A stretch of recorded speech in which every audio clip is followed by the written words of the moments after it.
हाँ जी स्टूडेंट्स, स्वागत है ਤੁਹਾਡਾ ਫਿਜ਼ਿਕਸ ਦੀ ਕਲਾਸ 'ਚ। ਅੱਜ ਆਪਾਂ ਕੋਲੀਜਨ ਬਾਰੇ ਪੜ੍ਹਨ ਜਾ ਰਹੇ ਹਾਂ।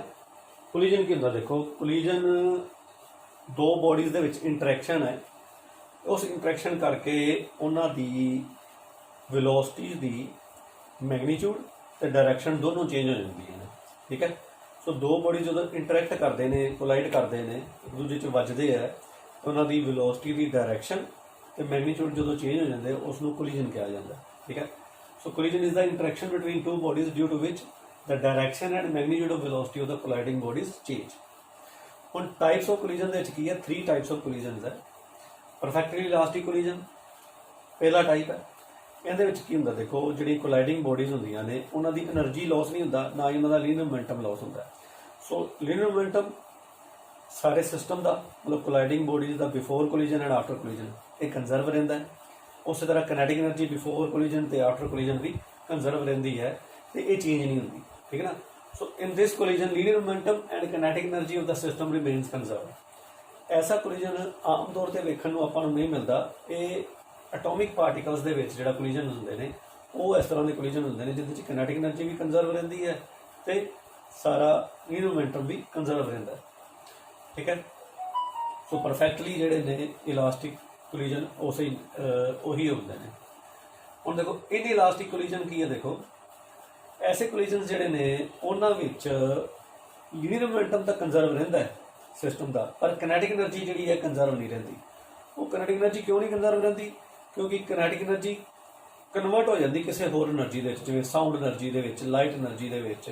ਠੀਕ ਹੈ ਨਾ। ਖੜਾਕ ਦੀ ਆਵਾਜ਼ ਆਉਂਦੀ ਹੈ, ਕੋਈ ਚਮਕ ਆਉਂਦੀ ਹੈ, ਇਸ ਤਰ੍ਹਾਂ ਹੀਟ ਐਨਰਜੀ ਦੇ ਵਿੱਚ।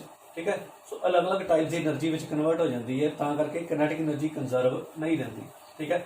ਜਿਵੇਂ ਆਪਾਂ fast moving stone window pane ਨੂੰ, ਸ਼ੀਸ਼ੇ ਨੂੰ ਤੋੜ ਕੇ ਚਲਾ ਜਾਂਦਾ ਹੈ। ਠੀਕ ਹੈ। ਤਾਂ ਉਸ ਤੋਂ ਖੜਕ ਦੀ ਆਵਾਜ਼ ਵੀ ਆਉਂਦੀ ਹੈ, ਤਾਂ ਉਸ ਕੋਲੀਜਨ ਦੇ ਵਿੱਚ ਕਨੈਟਿਕ ਐਨਰਜੀ ਕੰਜ਼ਰਵ ਨਹੀਂ ਰਹਿੰਦੀ। ਇਸੇ ਤਰ੍ਹਾਂ ਪਰਫੈਕਟਲੀ ਇਨਇਲਾਸਟਿਕ ਕੋਲੀਜਨ ਹੈ ਥਰਡ ਟਾਈਪ। ਪਰਫੈਕਟਲੀ ਇਨਇਲਾਸਟਿਕ ਕੋਲੀਜਨ ਕੈਸਾ ਹੁੰਦਾ? ਦੇਖੋ, ਜਦੋਂ ਕੋਈ ਗੱਡੀ ਜਾ ਰਹੀ ਹੈ ਤੇ ਚਿੱਕੜ ਪਿਆ ਸੜਕ ਤੇ, ਤਾਂ ਜਦੋਂ ਚਿੱਕੜ 'ਚ ਪਹੀਆ ਵੱਜਦਾ ਤਾਂ ਉਹ ਚਿੱਕੜ ਉਹਦੇ ਨਾਲ ਹੀ ਚੰਬੜ ਜਾਂਦਾ। ਠੀਕ ਹੈ। ਤਾਂ ਫਿਰ ਉਹ ਚਿੱਕੜ ਉਹਦੇ ਨਾਲ ਹੀ ਤੁਰ ਪੈਂਦਾ। So collision between mud and vehicle ਜਾਂ ਕੋਈ ਕਾਰ, ਤਾਂ ਉਸ ਕੇਸ ਦੇ ਵਿੱਚ ਕੀ ਹੈ ਕਿ the two colliding bodies stick together and they move as one system. ਠੀਕ ਹੈ। ਉਹ ਇਕੱਠੀਆਂ ਜੁੜ ਜਾਂਦੀਆਂ ਨੇ ਤੇ ਇੱਕ ਸਿਸਟਮ ਦੇ ਤੌਰ ਤੇ ਮੂਵ ਕਰਦੀਆਂ ਨੇ। ਉਹਨੂੰ ਕਹਿੰਦੇ ਪਰਫੈਕਟਲੀ ਇਨਇਲਾਸਟਿਕ ਕੋਲੀਜਨ। ਇਹਦੇ 'ਚ ਵੀ ਲੀਨੀਅਰ ਮੋਮੈਂਟਮ ਜਿਹੜਾ ਕੰਜ਼ਰਵ ਹੁੰਦਾ ਹੈ, ਪਰ ਕਨੈਟਿਕ ਐਨਰਜੀ ਸਿਸਟਮ ਦੀ ਕੰਜ਼ਰਵ ਨਹੀਂ ਹੁੰਦੀ। ਠੀਕ ਹੈ। So mud sticks to the moving car, ਇਹ ਇਹਦੀ ਐਗਜ਼ਾਮਪਲ ਹੈਗੀ ਹੈ। ਇਲਾਸਟਿਕ ਵਨ, ਹਾਂਜੀ ਦੇਖੋ, elastic one dimensional collision next ਆਪਣਾ ਟੌਪਿਕ ਹੈਗਾ। ਇਲਾਸਟਿਕ ਵਨ ਡਾਇਮੈਂਸ਼ਨਲ ਕੋਲੀਜਨ ਵਿੱਚ ਆਪਾਂ ਕੀ ਪੜਾਂਗੇ? ਦੇਖੋ ਕਿ ਦੋ ਕੋਲਾਈਡਿੰਗ ਬੋਡੀਜ਼ ਨੇ ਜਿਨ੍ਹਾਂ ਦੇ ਸੈਂਟਰਸ ਜਿਹੜੇ ਹੈ ਉਹ ਇੱਕੋ ਲਾਈਨ ਤੇ ਹੈ। ਠੀਕ ਹੈ ਨਾ। ਇੱਕ ਲਾਈਨ ਦੇ ਅਲੋਂਗ ਉਹਨਾਂ ਦੇ ਸੈਂਟਰਸ ਮੂਵ ਕਰ ਰਹੇ ਹੈ ਤੇ ਪਹਿਲੀ ਬੋਡੀ ਦੂਸਰੀ ਬੋਡੀ ਦੇ ਨਾਲ ਆ ਕੇ ਟਕਰਾਉਂਦੀ ਹੈ ਤੇ ਟਕਰਾਉਣ ਤੋਂ ਬਾਅਦ ਉਹਨਾਂ ਦੀ ਵੈਲੋਸਿਟੀਜ਼ ਚੇਂਜ ਹੁੰਦੀਆਂ ਨੇ। ਠੀਕ ਹੈ। ਤੇ ਉਹ ਫਿਰ ਸਟ੍ਰੇਟ ਲਾਈਨ 'ਚ ਮੂਵ ਕਰਦੇ ਰਹਿੰਦੇ ਆ ਤੇ ਉਸ ਐਸੇ ਕੋਲੀਜਨ ਨੂੰ ਇਲਾਸਟਿਕ ਵਨ ਡਾਇਮੈਂਸ਼ਨਲ ਕੋਲੀਜਨ ਕਹਿੰਦੇ ਆ। ਸੋ ਇਹਦੇ ਵਿੱਚ ਆਪਾਂ ਕੰਸੀਡਰ ਕਰਾਂਗੇ ਦੋ ਬੋਡੀਜ਼ A ਤੇ B, ਜਿਨ੍ਹਾਂ ਦੇ ਮਾਸਿਸ M1 M2 ਨੇ ਤੇ ਉਹ ਵੈਲੋਸਿਟੀਜ਼ U1 U2 ਨਾਲ ਮੂਵ ਕਰ ਰਹੀਆਂ ਨੇ। ਦੇਖੋ, ਇਲਾਸਟਿਕ ਵਨ ਡਾਇਮੈਂਸ਼ਨਲ ਕੋਲੀਜਨ ਹੈ ਤਾਂ ਬੋਡੀਜ਼ ਜਿਹੜੀਆਂ ਨੇ ਉਹ ਮੂਵ ਕਰ ਰਹੀਆਂ ਨੇ U1 ਤੇ U2 ਵੈਲੋਸਿਟੀ ਨਾਲ। Initially body A the velocity ਜਿਹਦਾ ਮਾਸ M1 ਹੈ ਉਹ U1 ਹੈ, ਬੋਡੀ B ਜਿਹਦਾ ਮਾਸ M2 ਹੈ ਉਹਦੀ ਵੈਲੋਸਿਟੀ U2 ਹੈ। ਤੇ ਇੱਥੇ ਆਪਾਂ ਕਹਾਂਗੇ ਕਿ U1 ਜਿਹੜਾ ਹੈ ਉਹ ਗ੍ਰੇਟਰ ਦੈਨ U2 ਹੈ। ਠੀਕ ਹੈ। U1 is greater then U2, ਤਾਂ ਇਹ ਗ੍ਰੇਟਰ ਹੋਏਗੀ ਤੇ ਇਹ ਆ ਕੇ ਇਹਨੇ ਟਕਰਾਏਗੀ ਡਿਊਰਿੰਗ ਕੋਲੀਜਨ, ਤੇ ਆਫਟਰ ਕੋਲੀਜਨ ਵੈਲੋਸਿਟੀਜ਼ ਚੇਂਜ ਹੋ ਕੇ V1 ਤੇ V2 ਹੋ ਗਈਆਂ। ਠੀਕ ਹੈ। ਮਾਸ ਉਹੀ ਹੈ M1 M2। ਠੀਕ ਹੈ। ਪਰ ਵੈਲੋਸਿਟੀਜ਼ ਜਿਹੜੀਆਂ ਨੇ ਉਹ ਚੇਂਜ ਹੋ ਕੇ V1 ਤੇ V2 ਹੋ ਗਈਆਂ। ਹੁਣ ਦੇਖੋ, total linear momentum of the system before collision ਜਿਹੜਾ ਹੈ ਉਹਦੇ ਬਾਰੇ ਆਪਾਂ ਲਿਖਾਂਗੇ। ਉਹ ਦੇਖੋ ਕੀ ਹੈ, M1 U1 plus M2 U2। ठीक है। So total linear momentum of the system before collision, momentum mass into velocity होंदा है ते इनका मास इंटू वेलोसिटी जमा इनका मास इंटू वेलोसिटी। ठीक है। उस तरह total linear momentum of the system after collision की हो जाएगा, देखो उदो इत्थे आ जाएगा m1v1 m2v2, इत्थे m1v1 आ गया प्लस m2v2, ठीक है। पर कोलिजन क्योंकि इलास्टिक है, ठीक है, तो लीनियर मोमेंटम ते किनेटिक एनर्जी दोनों कंजर्व ने, तो according to law of conservation linear momentum आप कहांगे momentum before collision is equal to momentum after collision, तो आप कहांगे m1u1 plus m2u2 is equal to m1v1 plus m2v2, ठीक है। इन इक्वेशन नंबर 1 कर दो। ਹੁਣ ਆਪਾਂ m1 एक पासे कर लांगे तो m2 एक पासे कर लांगे, आ टर्म उधर लै जाएंगे, आ टर्म इधर ले आने आ m1 वाली टर्म इधर आके देखो m1 इधर u1 ऑलरेडी है तो v1 उधर जाके माइनस हो जाएगा, ठीक है। माइनस m1 v1 होना, m1 आप कॉमन कढ़ लिया। इस तरह इस पासे m2 v2 है तो v2 ऑलरेडी इधर है, u2 इधर आके माइनस हो जाएगा, ये u2 हो गया, ठीक है। इन इक्वेशन नंबर 2 कर दो। तो हम देखो according to law of conservation of kinetic energy, kinetic energy की है, देखो किनेटिक एनर्जी बिफोर कोलिजन की हो जाएगी half m1 u1 square plus half m2 u2 square, तो किनेटिक एनर्जी आफ्टर कोलिजन के बराबर होएगी, क्योंकि इलास्टिक कोलिजन है, इस करके मोमेंटम ते किनेटिक एनर्जी जिहड़ा है वो दोनों इत्थे m1 v1 आप करांगे plus half m2 v2 square, ठीक है। So kinetic energy before collision is equal to kinetic energy after collision. इहदे च भी आपां m1 एक पासे कर लीए तो m2 एक पासे कर लीए तो की बनेगा, देखो हाफ फैक्टर जो सारे पासे कटिया जाएगा, इतों कॉमन कढ़ लें, इधर भी कॉमन कढ़ लें, कटिया जाएगा तो अपने को की रह जाएगा, देखो m1 u1 स्क्वायर है, आ v1 उधर जाके माइनस हो जाएगा, ब्रैकेट लगा दें u1 square minus v1 square, ठीक है, इक्वल टू इधर आ टर्म खत्म होगी उधर चलेगी, आ टर्म इधर लेके आना आप, हाफ फैक्टर कटिया जा चुका है m2 v2 स्क्वायर तो माइनस m2 u2 स्क्वायर, तो m2 कॉमन हो गया v2 square minus u2 square, ठीक है। सो इस तरह आप इन लिख सकते हैं, ठीक है। सो आ रकम जी है ए स्क्वायर माइनस बी स्क्वायर की होंदा है ए प्लस बी इंटू ए माइनस बी, ठीक है। सो यू तो बी लिखने में ध्यान नाल रखना कि बी नू हमेशा इस तरह लिखो तो यू नू इस तरह लिखो, ठीक है। सो ए प्लस बी ए माइनस बी बन गया, इस तरह इधर m2 दे नाल v2 माइनस u2 ते v2 प्लस u2, ओके। हुण इस इक्वेशन में आप नंबर दे देना है 3।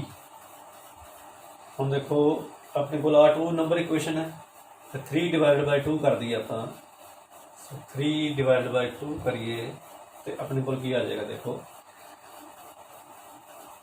इतने देखो m1 u1 minus v1, m1 u1 minus v1 cancel हो जाएगा तो आ रकम रह जाएगी, ठीक है। खब्बा पासा देखो m1 u1 minus v1, m1 u1 minus v1 दोनों कट्टे जाएंगे, आ रकम कली रह जाएगी 3 divide by 2 gives u1 plus v1 is equal to, ऐसे सज्जा पासा देखो m2 नाल कटिया जाएगा तो आ रकम इधर कटी जाएगी, आ रह जाएगा v2 प्लस u2 और v2 प्लस u2 आ गया, ठीक है। हुण आप कहांगे u1 minus u2 is equal to v2 minus v1। So आ जी है u1 माइनस u2 इन्हें कहते हैं relative velocity of approach. So relative velocity of approach किवें देखो आ बॉडी तेज मूव कर रही है, ये आगे टकराएगी, सो u1 माइनस u2, ठीक है। सो इन कहते रिलेटिव वेलोसिटी ऑफ अप्रोच। जो कोलिजन हो जाएगा, आ बॉडी तेज मूव करेगी, इनकी वेलोसिटी ट्रांसफर हो जाएगी, आ फास्ट हो जाएगी या स्लो हो जाएगी। सो इनू कहते v2 माइनस v1, ये सैपरेशन होगी, रिलेटिव वेलोसिटी ऑफ सैपरेशन, ठीक है। तो आप कहेंगे relative velocity of approach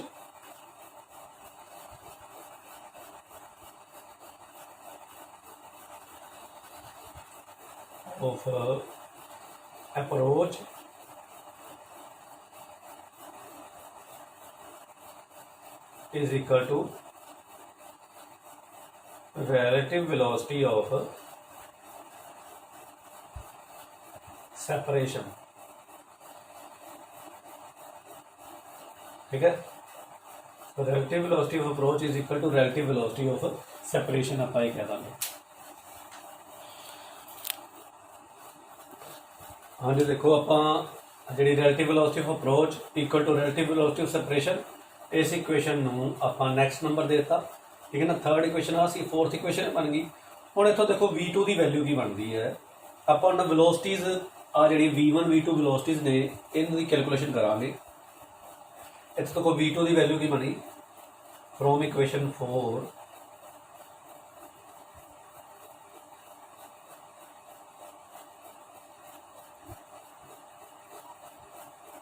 v2 देखो की बनेगा, v1 उधर चला जाएगा, सो v1 plus u1 minus u2, ठीक है। सो ये इक्वेशन जी है, इनू आप हुण इक्वेशन नंबर 2 दे विच इत्थे पुट कर देंगे v2 की वैल्यू तो इस जगह पर पुट करांगे इनू, ठीक है। v2 is equal to v1 plus u1 minus u2। हाँ जी, देखो आप आ इक्वेशन इत्थे पुट कर रहे हैं, पुट इन इक्वेशन 2, तो अपने को बन जाएगा, देखो m1 u1 minus v1 equal to m2 v2 के स्थान पर क्या आ जाएगा v1 plus u1 minus u2, ठीक है। ये v2 थां पर आ गया, तो माइनस u2 एक और है, ठीक है। माइनस u2 आप थोड़ा छोटा लिखते हैं, तो v1 plus u1 minus u2, ठीक है। आर की थां पर आ गया, अब माइनस u2 एक और है, तो माइनस u2, ठीक है। सो अपने को m1 u1 minus v1 is equal to m2 v1 plus u1 minus 2u2, ठीक है। ये वैल्यू होगी। हुण आप इत्थों v1 की वैल्यू कैलकुलेट करनी है। देखो इधर देखो, आप इक्वेशन पहले रब कर दिए, क्योंकि मैं तां रखिया सी कि आप उतों लिख लीए, ठीक है।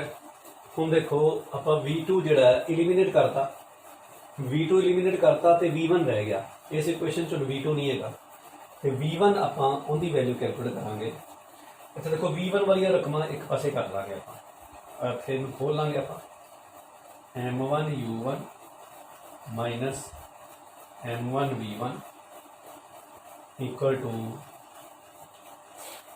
m1 v, इत्थे देखो m2 v1 plus m2 u1 minus 2 m2 u2, ठीक है। हुण v1 वालिया टर्म्स जिहड़ियां एक पासे करांगे आप, वो देखो की बन गई, इनू आप इस पासे ले जाएंगे इहदे वल, ठीक है। m2 v1 है, m1 v1 प्लस हो जाएगा इधर आके, सो आप राइट हैंड साइड में इधर लिख लिया, ठीक है। आ v1 ऑलरेडी है, m2 v1 एक इधर से गई plus m1 v1 equal to, हुण आ टर्म्स आप इधर लेके आ रहे हैं, आ टर्म अपनी जी है उधर जा चुकी है, आ टर्म भी खत्म हो गई है। हुण बाकी बचिया टर्म्स देखो, इधर m1 u1 है, ठीक है। तो प्लस 2m2u2 हो गया, माइनस m2u1 हो जाएगा, माइनस m2u1 प्लस 2m2u2। ठीक है, आ दोनों रकम इधर ले गए, आ नैगेटिव होगी, आ पॉजिटिव होगी, आ नैगेटिव होगी, अपन लिख उल्टे पासे लिया है। ठीक है, आ इथे है, ठीक है, आ रकम उधर जाके प्लस दी होगी, आ रकम आप लिखी तो आ उधर जाके नैगेटिव होगी, आ उधर जाके पॉजिटिव होगी। हुण देखो इत्थे m1 plus m2 v1 common कढ़ लांगे, आप v1 कॉमन कढ़ लीए तो ब्रैकेट च अपने को दिंदा है m1 प्लस m2। ठीक है, भावें m2 प्लस m1 लिख लो, कोई गल है। तो इधर अपने को देखो कि ये इत्थे u1 कॉमन कढ़ लीए, u1 के नाल की आ जाएगा m1 माइनस m2। ठीक है, ये आ गया u1 m1 माइनस m2। ठीक है, ये प्लस 2m2u2, m2u2। सो v1 की वैल्यू की बन गई अपने को, v1 is equal to u1 m1 minus m2 plus 2m2u2। ठीक है, सो आ वैल्यू लिख ली अपन, फिर divide by m1 plus m2। ठीक है, सो ये अपनी इक्वेशन होगी, लास्ट इक्वेशन आप 4 लिखी सी, इक्वेशन 5 बन गई। ठीक है, ये v1 की वैल्यू आ गई। हुण आप v2 की वैल्यू कढ़नी है। हाँ जी, देखो v2 की वैल्यू कढ़न लिए आप करांगे v1 की जो वैल्यू आई, आप इक्वेशन पुट की सी इक्वेशन 2 दे विच v2 is equal to v1 plus u1 minus u2। इहदे विच आपां v1 की वैल्यू पुट कर देंगे तो v2 की वैल्यू आ जाएगी, वो आप करांगे। देखो सो v2 is equal to v1 की वैल्यू आप पुट करते हैं आप u1 m1 minus m2 plus 2m2u2 divide by m1 plus m2।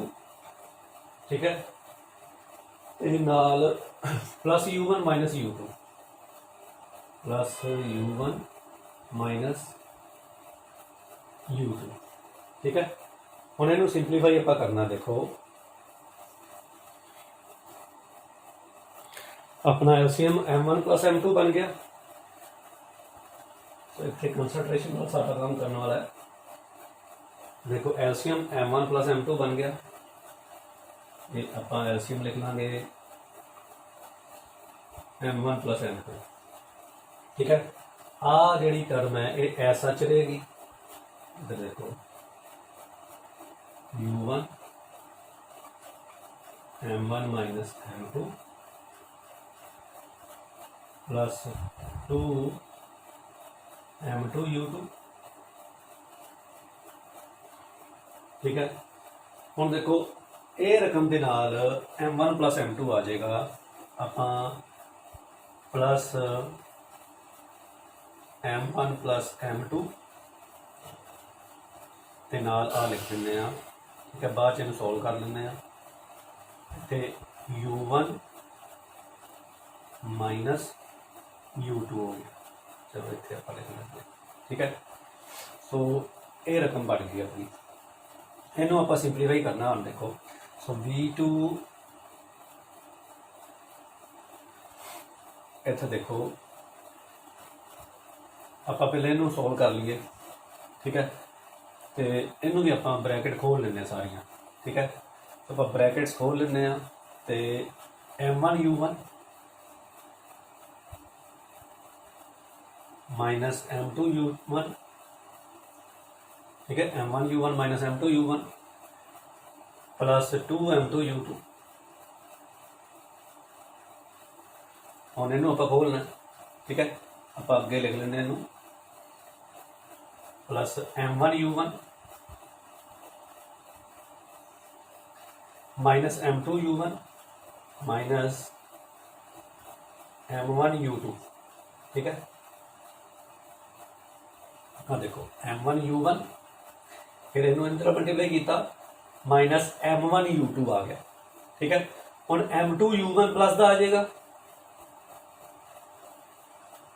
तो माइनस m2u2 आ जाएगा। ठीक है, तो डिनोमिनेटर च m1 प्लस m2 आ गया। हुण इहदे च देखो जिहड़ी टर्म्स कट्टियां जांदियां ने आपां कट दईए। एक देखो माइनस m2u1 पिया ते प्लस m2u1 पिया, आ रकम जिहड़ी है इहदे नाल खत्म हो गई। ठीक है, होर देखो अपने कोल प्लस इत्थे m1u1 है, और देखो m1u1 आ पिया, सो 2m1u1 बन गया। ठीक है, इत्थे आपां लिखी जाने हैं, so v2 is equal to 2m1u1 आ गया। ठीक है, सो 2m1u1 प्लस m1u1 आ गया। हुण आ m2u2 देखो ट्वाइस इत्थे है तो माइनस एक इत्थे हो गया, सो प्लस 1 हो गया, प्लस 1 m2u2 हो गया। ठीक है, तो अपने कोल माइनस m1u2 हो गया। आ देखो ध्यान नाल आ रकम ते आ रकम आपां जोड़ लिया, ये ट्वाइस बन गया। फिर इहदी वारी आई, इहदी ते इहदी वारी। ठीक है, सेम टर्म्स ने m2u2, इन्हां दे 1 रह गया, 2 प्लस का 1 माइनस का 1 रह गया। हुण आ रकम आपां जोड़ चुके हैं, फिर इहदी वारी हुई माइनस m1u2। ठीक है, minus m1u2 divided by m1 plus m2।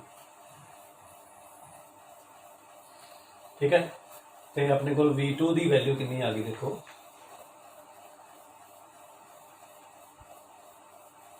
v2 जिहड़ा है अपने को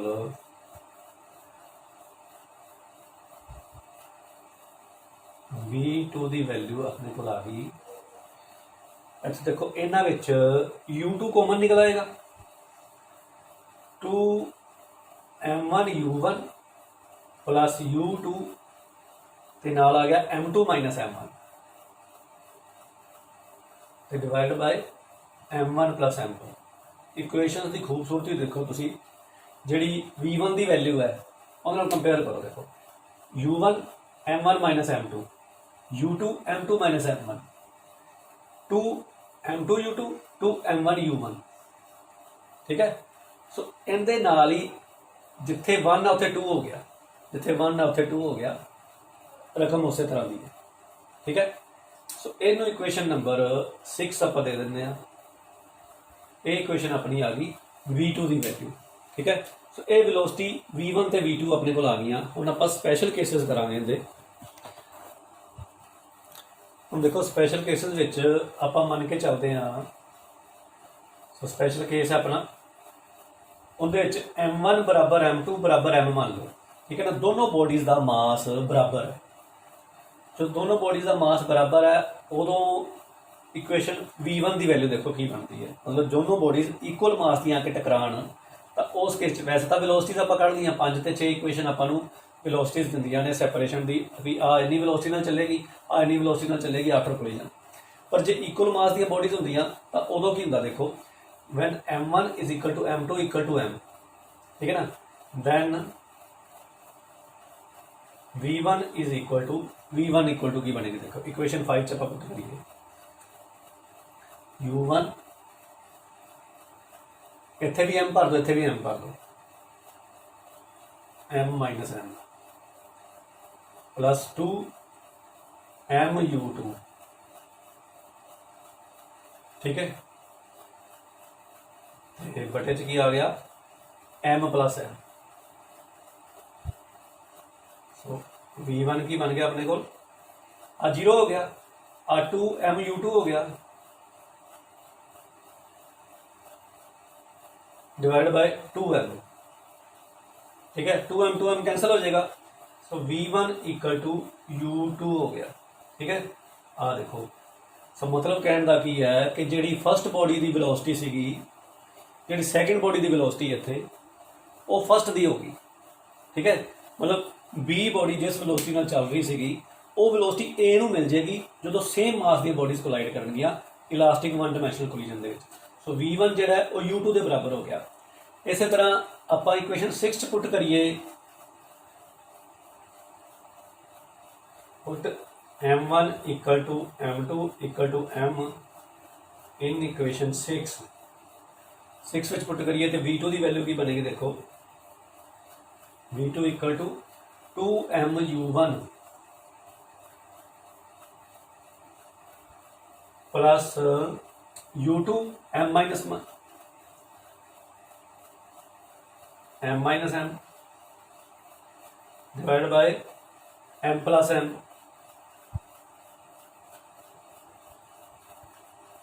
ठीक है। हुण इनकी वैल्यू की बनती देखो,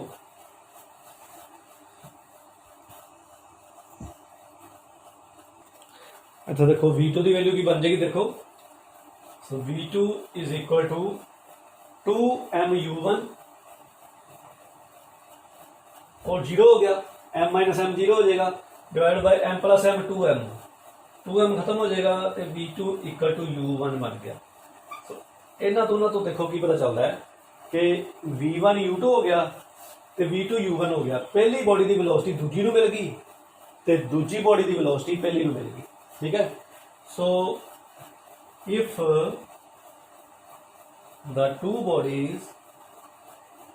colliding bodies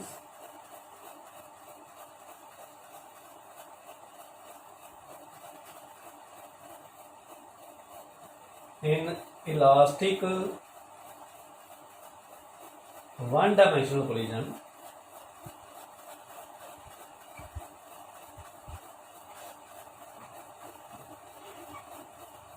are of equal masses, ठीक है ना। if two colliding bodies in elastic one dimensional collision are of equal masses then they interchange their velocities,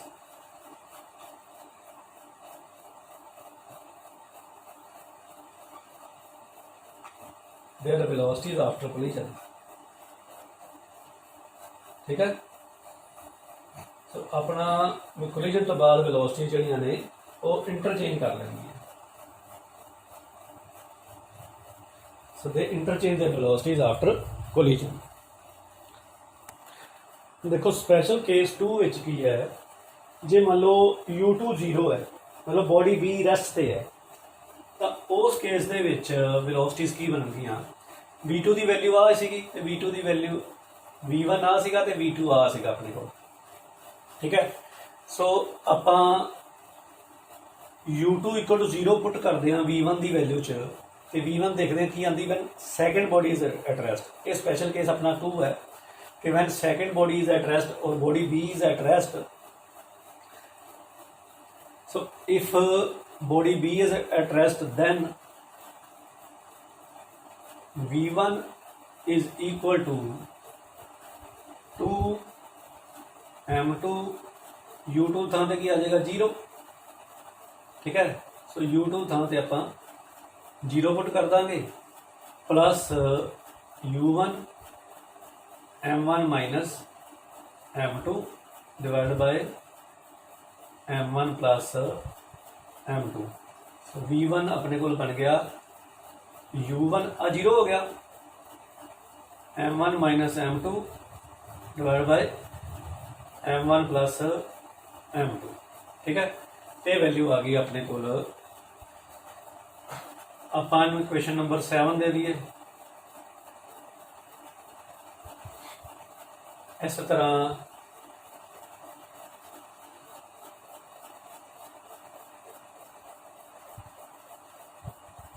equation 5 भी कम देते ले लो, ठीक है। दैन इक्वेशन 5 बिकम्स तो उस पुट करता आप u2 0, ये अपनी 7 इक्वेशन आ गई। हुण 6 इक्वेशन अपनी आ सी also put u2 equal to 0 in equation 6। So v2 की बन गया इक्वेशन 6 u2 0 पुट कर दो तो 2m1 u1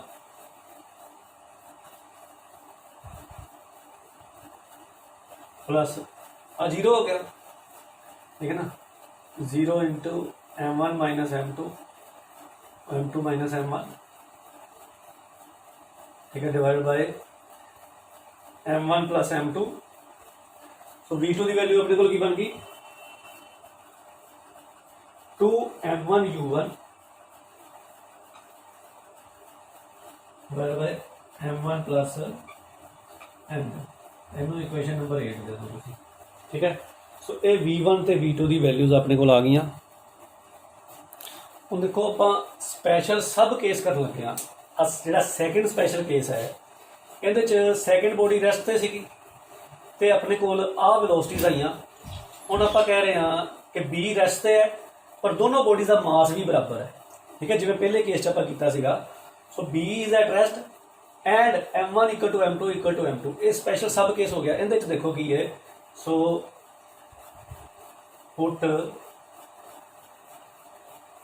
m1 equal to m2 equal to m in equation 7 तो v1 की वैल्यू की बन गई देखो u1 m minus m divide by m plus m। So v1 की बन गया अपने को 0, 0 आ जाएगा, ये 0 बन गया। सो पहली बॉडी दूसरी नाल कोलाइड करेगी जी रैसट से है तो पहली रुक जाएगी, ठीक है। मतलब सैकेंड बॉडी रैसट से है, सेम मासिस दी। हुण आपां सेम मासिस की गल कर रहे हैं। जो सेम मासिस है, जे सेम मासिस की फिर नहीं रुकना। सो सैकेंड बॉडी नाल टकराएगी, वो खड़ गई तो सैकेंड बॉडी चल पेगी। वो देखो हुण v2 की वैल्यू आपां पता करांगे। Put m1 equal to m2 equal to m in equation 8 च पुट करा के देखो इक्वेशंस की खूबसूरती देखो की है कि v2 is equal to 2m u1 divide by m plus m, क्योंकि सारे m कर देने, आ भी m आ भी m आ भी m। तो v2 की वैल्यू की बन गई देखो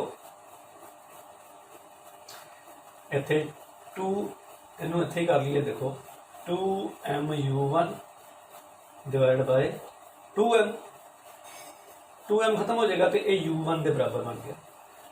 सो फर्स्ट बॉडी जी है वो रुक जाएगी तो सैकेंड बॉडी जी है वो पहले की वेलोसिटी नाल तुर पेगी, ठीक है ना। पहली u1 नाल आ रही सी, सैकेंड रस्ते सी, तो सैकेंड बॉडी की वेलोसिटी v2 जी है वो u1 होगी। मतलब सैकेंड जी बॉडी खड़ी सी वो v2 वेलोसिटी उन्हें लैनी सी, वो वेलोसिटी कितने बराबर है पहली बॉडी की u1 वेलोसिटी के बराबर। सो आप कहेंगे कि first body comes to at rest and second मतलब body b moves with the velocity of first body, ठीक है ना।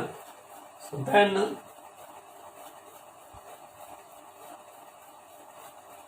फर्स्ट बॉडी, चलो आप पूरी लाइन लिखते हैं इत्थे। So when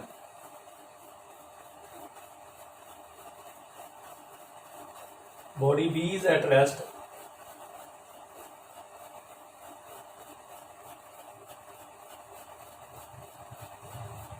and two bodies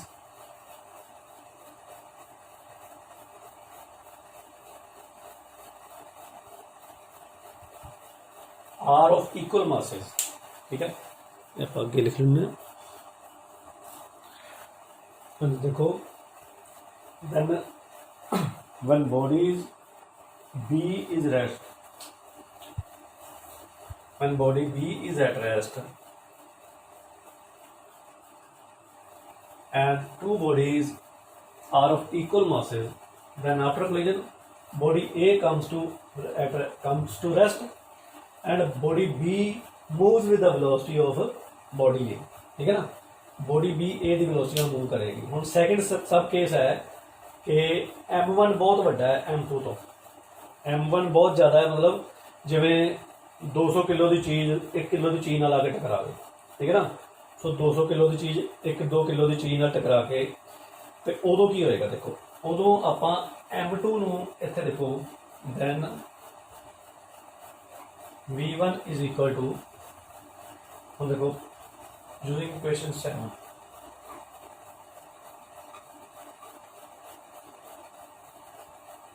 है ना, इत्थे दैन यूजिंग इक्वेशन 7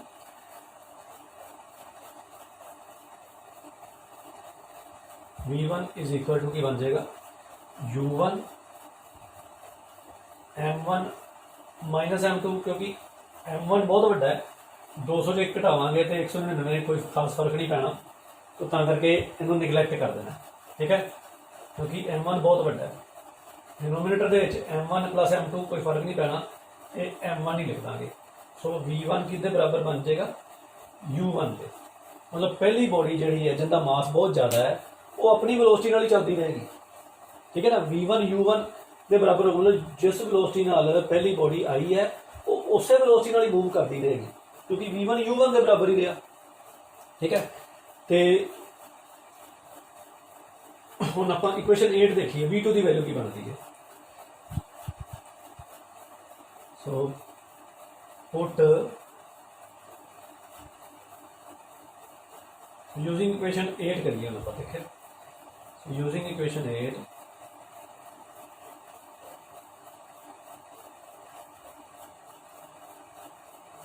इक्वेशन देखो V2 की वैल्यू की बनेगी, आर नंबर इक्वेशन 8 सी कि मैं इन्होंने रब नहीं किया। सो 2M1 U1 over M1 plus M2, तो अपने को V2 की बन गया देखो 2M1 U1 over M1 plus M2, ये M1 ही रह जाएगा, ठीक है, क्योंकि M1 बहुत वड्डा है M2 के नालों, तो M2 ने निगलैक्ट कर देना है। तो इत्थे अपने कोल हुण आपां इहनूं रब कर दिंदे हैं,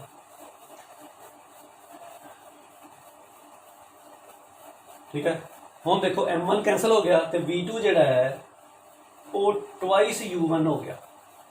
सो इत्थे कितनी वधिया चीज़ बन रही है, जदों बहुत ज़्यादा भारी चीज़ किसी हल्की चीज़ नाल आके टकराई, भारी चीज़ की वेलोसिटी नूं कोई फर्क नहीं पिया, हल्की चीज़ रैस्ट ते सीगी, वो उहदे नाल वज के डबल वेलोसिटी नाल मूव कर गई उहदे नाल।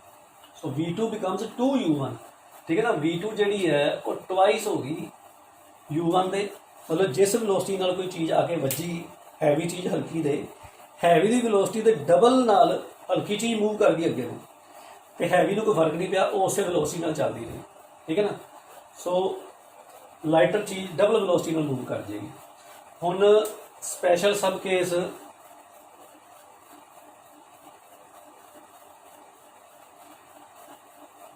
थ्री करिए, देखो सब केस 3 च आपां लिखिए कि M2 is very very M1 नालों, ठीक है ना। M2 बहुत वड्डा है, मतलब जिहड़ी चीज़ नाल कोई टकरा रही आगे वो काफ़ी भारी है, जिवें 1-2 किलो की चीज़ 200 किलो की चीज़ नाल आगे बच्चे उदों की होएगा। सो M2 is very very greater than M1, तो उस केस च V1 की बनेगा, देखो यूजिंग इक्वेशन 7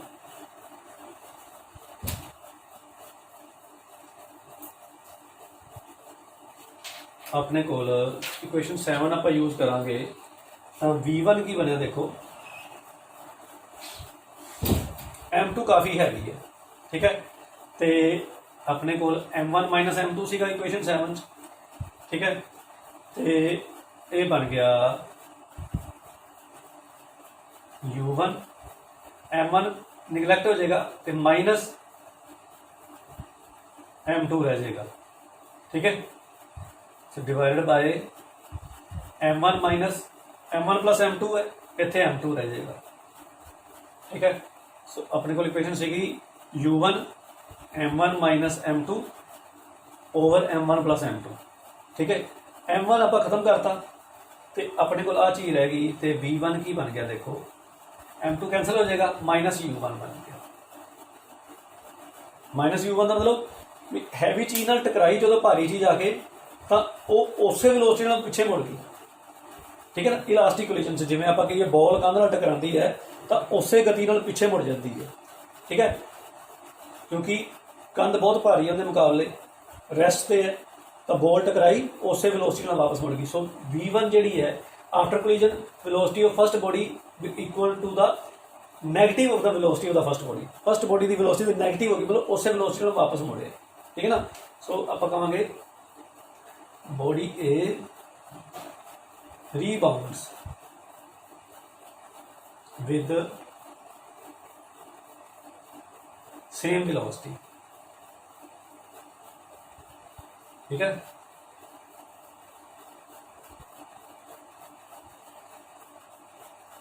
हुण V2 की देखिए, V2 की बनेगा, देखो V2 जिहड़ा है वो बनेगा 2, इत्थे आपां पुट करते हैं। हाँ जी, देखो इक्वेशन 8 दे विच आपां पुट की करांगे m2 बहुत वड्डा m1 नाल। So equation 8 सीगी 2m1 u1 over m1 plus m2। ठीक है। हुण देखो m1 प्लस m2, हुण इत्थे m2 आ जाएगा। ठीक है ना। m1 कैंसल हो जाएगा, इत्थे m2 आ जाएगा, क्योंकि m1 निगलैक्ट हो गया, वो बहुत छोटा है। m1 प्लस m2 सीगा, वो m1 निगलैक्ट हो गया, ऊपर m1 रहना है। हुण देखो m1 बटा m2 जिहड़ा है इत्थे जिवें 1/200, 1/200 बहुत छोटी रकम बनेगी, तो इनू आपां कह दांगे नीयरली इक्वल टू 0। ठीक है ना। नेगलीजिबल वैल्यू इनू लिख दांगे,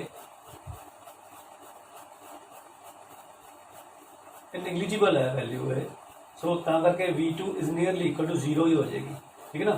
सो सैकेंड बॉडी की वेलोसिटी जी है वो 0 के बराबर ही रहेगी। मतलब जो सैकेंड बॉडी काफ़ी हैवी है तो वो रेस्ट पे है, तो पहली बॉडी आके टकराएगी, वो वापस चली जाएगी, तो सैकेंड में कोई फर्क नहीं पेगा, वो मूव नहीं करेगी, या बहुत हल्का या वेलोसिटी नाल मूव करेगी जी आलमोस्ट नेगलीजिबल जी है। ठीक है। So second body continue to remain at rest and first body rebounds with the same velocity. ठीक है। सो ये अपना स्पेशल केस सीगा। ठीक है। So when a light body collides with a heavy body at rest, then the light body rebounds with the same velocity and heavy body practically remains at rest। ठीक है। वो रेस्ट ते रहेगी तो वो अपनी वेलोसिटी नाल रिबाउंड कर जाएगी, जिहड़ी सैकेंड बॉडी दे नाल टकराएगी जिहड़ी रेस्ट ते है। ठीक है। जो सैकेंड बॉडी काफ़ी हैवी है। Thank you.